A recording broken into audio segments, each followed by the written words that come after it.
अस्सलाम वालेकुम dear students, क्या हाल हैं जी? ठीक ठाक हैं? अच्छा जी, आज हमारा जो आर्टिकल है वो बेसिकली दो शॉर्ट क्वेश्चंस हैं जो बोर्ड में अक्सर पूछे जाते हैं। और उनमें से पहला जो शॉर्ट क्वेश्चन है वो है कि what is difference between electric and gravitational force. Electric and gravitational force. अब इलेक्ट्रिक फोर्स जो है, इलेक्ट्रिक और ग्रेविटेशनल फोर्स में क्या डिफरेंस है? आपको पता बेटा, दो चार्जेस के दरमियान कूलम लॉ के अंदर हमने पढ़ा था कि दो चार्जेस के दरमियान एक इलेक्ट्रोस्टैटिक फोर्स होती है और इलेक्ट्रोस्टैटिक फोर्स किसके बराबर होती है? F इज इक्वल टू के Q1 Q2 over r square. और इसी तरह से दो बॉडीज के दरमियान एक ग्रेविटेशनल फोर्स होती है जो कि किसके बराबर है? F is equal to G M1 M2 over r square. अब इन दोनों फोर्सेस, ये जो बेसिक फोर्सेस हैं नेचर की, these are the two basic forces of nature. अब जो ये जो बेसिक फोर्सेस ऑफ नेचर हैं, इनमें क्या सिमिलैरिटीज हैं और इनमें क्या डिफरेंसेस हैं, तो ये हमने डिस्कस करने हैं। तो पहली बात बेटा ये है, इन दोनों की जो सिमिलैरिटी, पहली सिमिलैरिटी ये है कि दोनों फोर्सेस जो हैं, जो कूलम फोर्स या इलेक्ट्रोस्टैटिक फोर्स है, it is inversely proportional to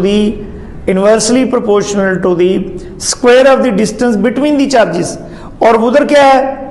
inversely proportional to the square of the distance between the bodies. तो इसलिए दोनों फोर्सेस जो है, पहली सिमिलैरिटी बेटा इनमें क्या है कि दोनों फोर्सेस जो हैं ये इनवर्स स्क्वायर लॉ को ओबे करती हैं। Both forces obey inverse square law. Inverse square law का मतलब ये है कि जो इलेक्ट्रिक फोर्स है, it is inversely proportional to the square of the distance between the charges, and gravitational force is inversely proportional to the square of the distance between the bodies. तो पहली similarity क्या हुई कि दोनों forces जो हैं ये इनवर्स स्क्वायर लॉ को ओबे करती हैं। दूसरी बेटा, दोनों फोर्सेस कंजर्वेटिव फोर्सेस हैं। ये कंजर्वेटिव फोर्सेस क्या होती हैं कि किसी भी फोर्स का जो किया गया वर्क है, अगर पाथ पे डिपेंड करे तो क्या होता है? वो नॉन कंजर्वेटिव फोर्स है। और if the work done by any force is independent of the path forward by the body, then it is a conservative force. So दोनों फोर्सेस जो हैं, दोनों फोर्सेस, इलेक्ट्रिक फोर्स भी और ग्रेविटेशनल फोर्स भी, दोनों क्या हैं? कंजर्वेटिव फोर्सेस हैं। और इनके जो मुतलका फील्ड्स हैं, gravitational field and electric field, दोनों के दोनों क्या हैं? कंजर्वेटिव फील्ड्स हैं। तो दोनों फोर्सेस जो हैं वो क्या हैं? Both forces they obey inverse square law, and also these two forces are conservative forces. हम ये भी लिख सकते हैं कि तीसरी सिमिलैरिटी बेटा इनमें ये भी लिखी जा सकती है, चलें लिख लें कि both are fundamental forces of nature, or basic forces of nature. तो लिख सकते हैं जी, बोथ फोर्सेस आर, लिख लो तीसरा पॉइंट भी, बोथ लिखें, both forces are basic forces of nature. Clear जी? चलें, अब इलेक्ट्रिक फोर्स आपको पता है किसके बराबर है? कूलम फोर्स जो है, by Coulomb's law it is equal to this, and by Newton's law F is equal to G M1 M2 over r square. ये है हमारे पास। क्लियर है?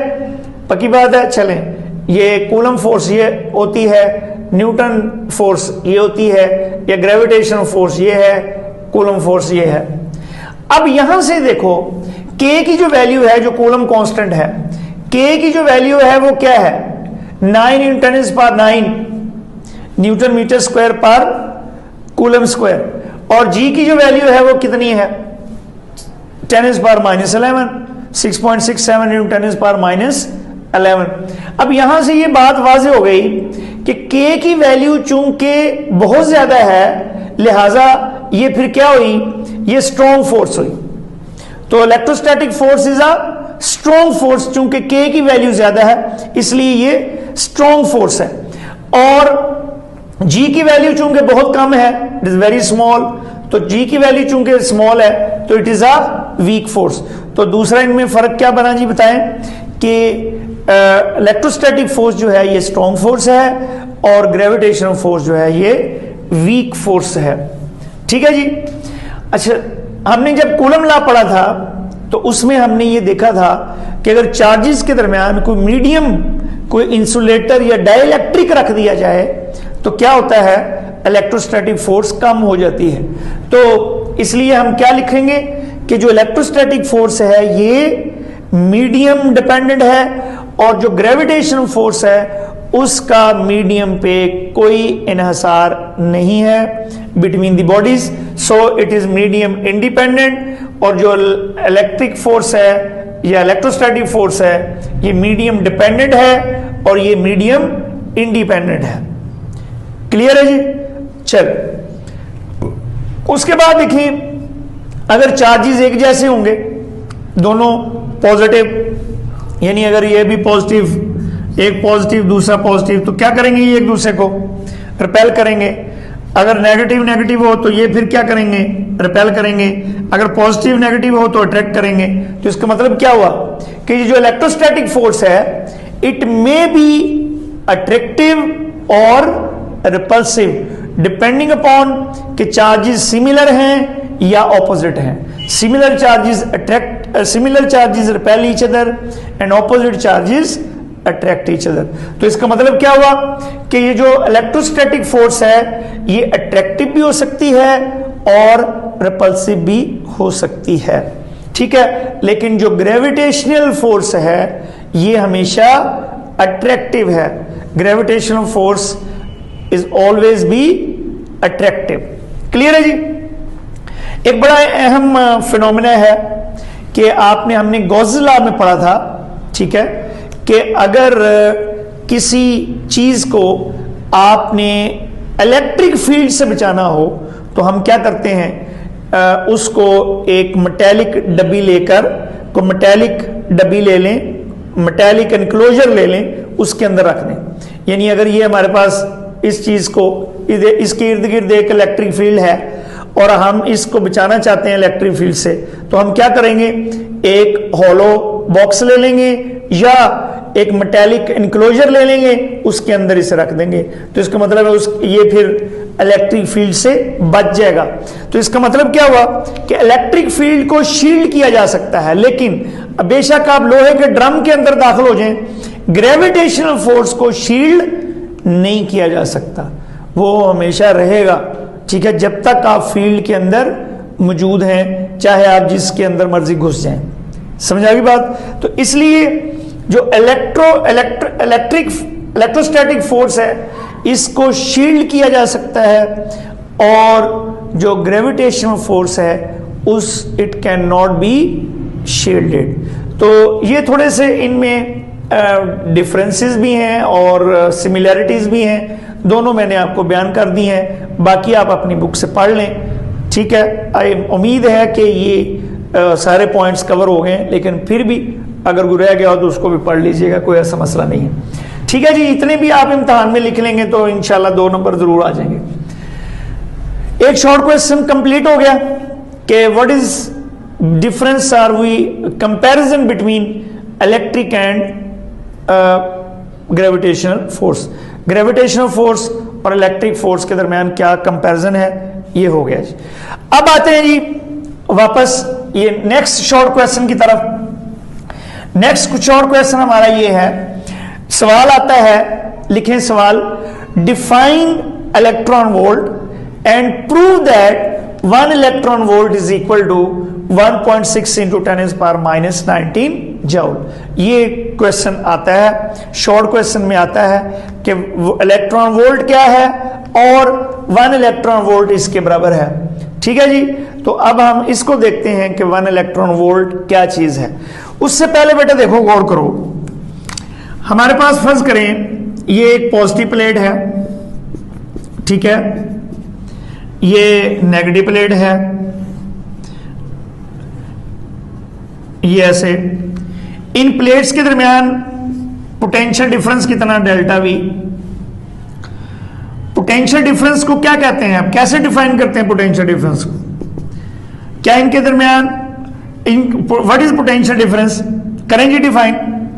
It is a work done in moving a unit positive charge from one point to another against the electric field. याद है ना? इसका मतलब यह हुआ कि अगर आप किसी चार्ज पार्टिकल को, जरा ध्यान से बात सुननी, अगर आप किसी चार्ज पार्टिकल को यहां से यहां तक मूव करें तो उसके ऊपर आपको कितना वर्क करना पड़ा, W। तो जो आपको वर्क करना पड़ा, work done per unit charge is called potential difference. अच्छा, इसको यूं लिख सकते हैं, W is equal to delta V into Q naught. क्या मतलब हुआ?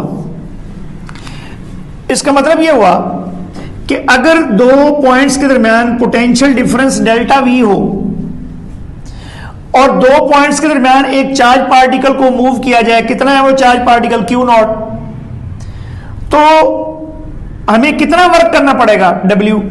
और जो वर्क हम उस पार्टिकल के ऊपर करेंगे वो क्या होगा, उस पार्टिकल के अंदर स्टोर हो जाएगा in the form of potential energy, in the form of potential energy. तो पोटेंशियल एनर्जी उस पार्टिकल की आपने कितनी इंक्रीज कर दी, delta V into Q, Q not या क्यू कह लें, एक ही बात है। ठीक है, कोई मसला है? दोबारा सुनो, पोटेंशियल डिफरेंस बेटा क्या होता है, work done per unit charge. अगर दो पॉइंट्स के दरमियान एक चार्ज पार्टिकल को मूव किया जाए, जो कितना चार्ज है, क्यू, इन दो पॉइंट्स के दरमियान पोटेंशियल डिफरेंस कितना है, डेल्टा वी। तो वो कितना, हमें कितना वर्क करना पड़ेगा, बताओ कितना वर्क करना पड़ेगा जी, delta V into Q, delta V into Q. चलें एक प्रैक्टिकल एग्जांपल आपको छोटी सी देते हैं, शायद आपको उससे और मजीद समझ आ जाए। फर्ज करें हमारे पास दो पॉइंट्स हैं जिनके दरमियान पोटेंशियल डिफरेंस जो है वो 100 वोल्ट है, लेट्स से। चलें जी, दो ऐसे पॉइंट्स हैं जिनके दरमियान पोटेंशियल डिफरेंस कितना है, 100 वोल्ट। दो कूलम चार्ज को, यानी दो कूलम चार्ज को यहां से यहां तक ले जाने के लिए आपको कितना वर्क करना पड़ेगा, दो कूलम चार्ज को यहां से यहां तक ले जाने में आपको कितना वर्क करना पड़ेगा, कितना पोटेंशियल डिफरेंस है, 100। कितना चार्ज है, 2 कूलम, 100 वोल्ट, 100 वोल्ट, तो कितना आ गया, 100 को 2 से मल्टीप्लाई करें कितना आ गया, 200। कितना आ गया जी, 200 वोल्ट इनटू कूलम किसके इक्वल होता है, जॉउल के। कैसे पता चला, हमें पता है इलेक्ट्रिक पोटेंशियल जो है वो किसके बराबर है, W ओवर Q। तो Q इधर ले जाएं, V इंटू क्यू यानी वोल्ट इंटू कूलम किसके बराबर आएगा, जॉउल के। तो वोल्ट इंटू कूलम किसके बराबर होगा, जॉउल के। तो कुछ पता चला बात, नहीं बात समझ में नहीं आई, दोबारा देखो, अभी बात समझ में नहीं आई, देखो दोबारा देखो। दो पॉइंट्स के दरमियान पोटेंशियल डिफरेंस कितना जी, लेट्स से 10 वोल्ट, चलें 10 वोल्ट। कितना, 5 कूलम चार्ज को यहां से यहां तक मूव करना है, कितना, क्यू कितना, 5 कूलम। आपको कितना वर्क करना पड़ेगा बताओ, W is equal to delta V into Q. कितना वर्क करना पड़ा, 10 वोल्ट इंटू 5, तो कितना आ गया, 50 वोल्ट इंटू कूलम क्या आ गया, जॉउल। अच्छा, जो वर्क आप यहां से यहां तक करेंगे वो उसमें स्टोर हो जाएगा in the form of potential energy. दूसरे लफ्जों में ये कहा जाए, अगर आपसे ये कहा जाए, इसी को मैं लैंग्वेज चेंज कर देता हूं कि अगर दो पॉइंट्स के दरमियान पोटेंशियल डिफरेंस कितना है, 10 वोल्ट, कितना है, 10 वोल्ट। 5 कूलम को यहां से यहां तक ले जाने में आपको कितना वर्क करना पड़ेगा, 50 जॉउल। अगर यहां से चार्ज, अगर दो पॉइंट्स के दरमियान पोटेंशियल डिफरेंस कितना है, 10 वोल्ट, कितना चार्ज है, 5 कूलम। 5 कूलम चार्ज को यहां से यहां तक जब आप अगेंस्ट इलेक्ट्रिक फील्ड मूव कराएंगे तो इसका मतलब आपने उसकी पोटेंशियल एनर्जी कितनी बढ़ा दी, जितना वर्क किया, 50 जॉउल। तो जब मैं यहां से चार्ज पार्टिकल को यहां छोड़ दूंगा तो जब फील्ड वर्क करेगा तो वही पोटेंशियल एनर्जी किस में बदल जाएगी, काइनेटिक एनर्जी में। तो फिर यहां से यहां तक आते हुए चार्ज पार्टिकल कितनी काइनेटिक एनर्जी गेन करेगा, बताओ जी, कितनी काइनेटिक एनर्जी गेन करेगा? 50 जूल। बात तो एक ही है, यहां से यहां तक जाते हुए जितनी पोटेंशियल एनर्जी गेन कर लेगा, वापस आते हुए उतनी पोटेंशियल एनर्जी में लॉस हो जाएगा और काइनेटिक एनर्जी में गेन हो जाएगा। समझ आ गई बात? पक्की बात है। अच्छा, अब 1 इलेक्ट्रॉन वोल्ट किसके इक्वल है? What is 1 electron volt? ये आपने आप बात पल्ले बांध लें, किसी कोने में लिख लें कि electron volt is the units of energy. Electron volt is the units of energy. अब सवाल यह है कि 1 इलेक्ट्रॉन वोल्ट कितनी एनर्जी है? 1 इलेक्ट्रॉन वोल्ट कितनी एनर्जी है? तो this is the 1 electron volt is the energy. 1 electron volt is the energy gained और लॉस बाय एन इलेक्ट्रॉन। मसलन अगर दो, मैंने अभी आपको एग्जांपल दी कि अगर 2 पॉइंट्स के दरमियान पोटेंशियल डिफरेंस 10 वोल्ट हो, 5 कूलम चार्ज को इन 2 पॉइंट्स के दरमियान मूव करने में वो कितनी एनर्जी गेन या लूज कर सकते हैं? बताया जी 50 जूल। कितनी? 50 जूल। तो अगर दोनों पॉइंट्स के दरमियान पोटेंशियल डिफरेंस कितना हो? 1 वोल्ट। ले जी, इन दोनों पॉइंट्स के दरमियान पोटेंशियल डिफरेंस कितना है? ये डायग्राम यहां बना सकते हैं आप।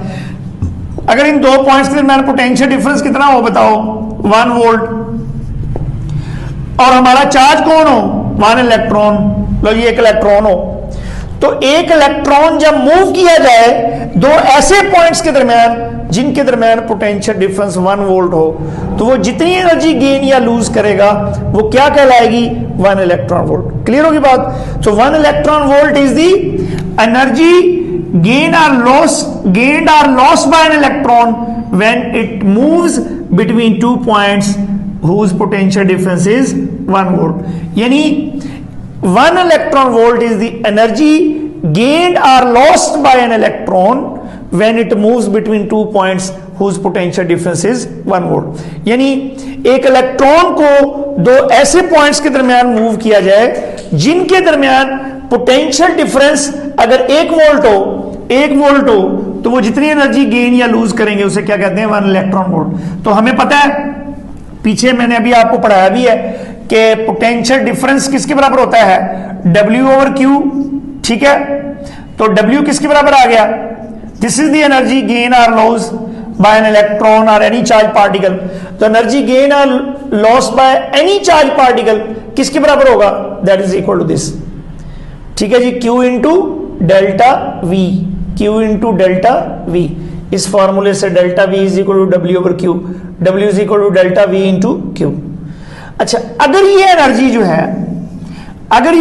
जो है, जो चार्ज पार्टिकल है वो कौन है? इलेक्ट्रॉन है। अगर ये 1 इलेक्ट्रॉन वोल्ट है तो फिर इस चार्ज पार्टिकल की जगह क्या होना चाहिए? 1 इलेक्ट्रॉन होना चाहिए।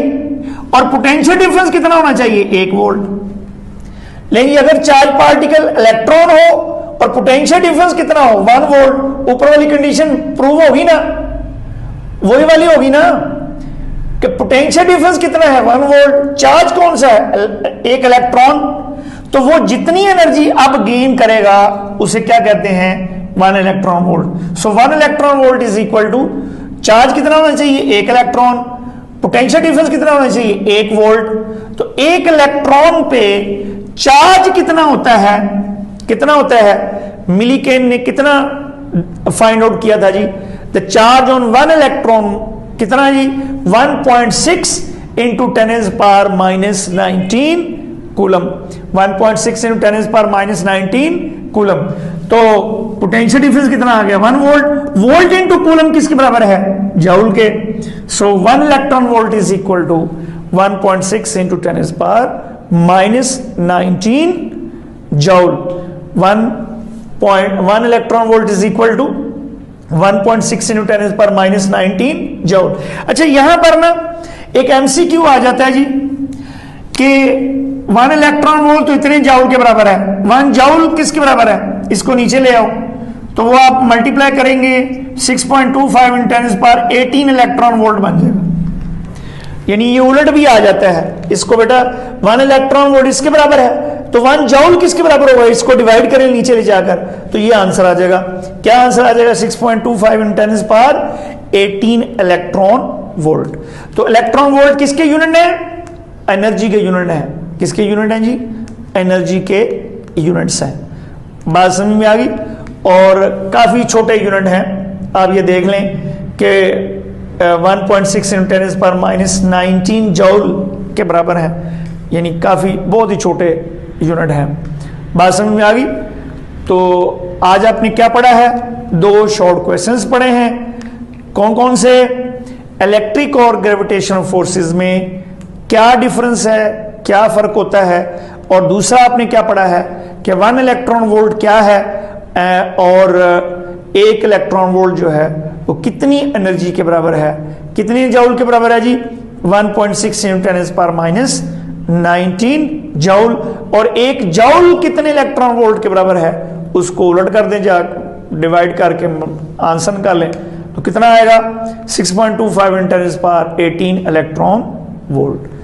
आई होप कि आप इनको इन दोनों शॉर्ट क्वेश्चंस को एब्जॉर्ब कर लेंगे, याद करेंगे, और साथ फिर उसके बाद जुबानी लिखेंगे भी। ठीक है जी। नेक्स्ट लेक्चर तक के लिए इजाजत दीजिए। अल्लाह हाफ़िज़।